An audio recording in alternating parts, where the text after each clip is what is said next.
নিজের থেকে ৩০ বছরের ছোট জনপ্রিয় অভিনেত্রীর সঙ্গে রোম্যান্স করতে দেখা যাবে বলিউডের ভাইজান সালমান খানকে। চলুন বিস্তারিত জেনে নিই এই ভিডিওতে। কিছুদিন আগেই সালমান খানের সিকান্দার ফিল্মের অ্যানাউন্সমেন্ট হয়েছিল। ফিল্মটিকে প্রযোজনা করবেন বিখ্যাত প্রযোজক সাজিদ নদিওয়ালা এবং পরিচালনা করবেন ফিল্মটিকে এআর মুরুগাদাস।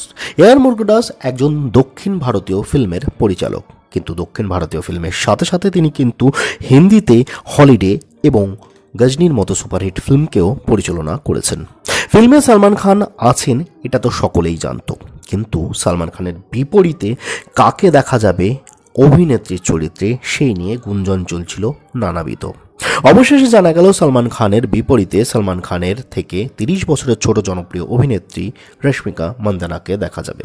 এই ২৮ বছর বয়সী এই অভিনেত্রীর এটাই সালমান খানের সঙ্গে প্রথম কাজ হতে চলেছে। দক্ষিণ ভারতীয় ফিল্মের পরিচিত মুখ হলেন রশ্মিকা মান্দানা, কিন্তু দক্ষিণ ভারতীয় ফিল্মের পাশাপাশি পুষ্পা এবং অ্যানিমেলের মতো ফিল্মের মাধ্যমে জনপ্রিয়তার শিখরে পৌঁছেছেন এই অভিনেত্রী।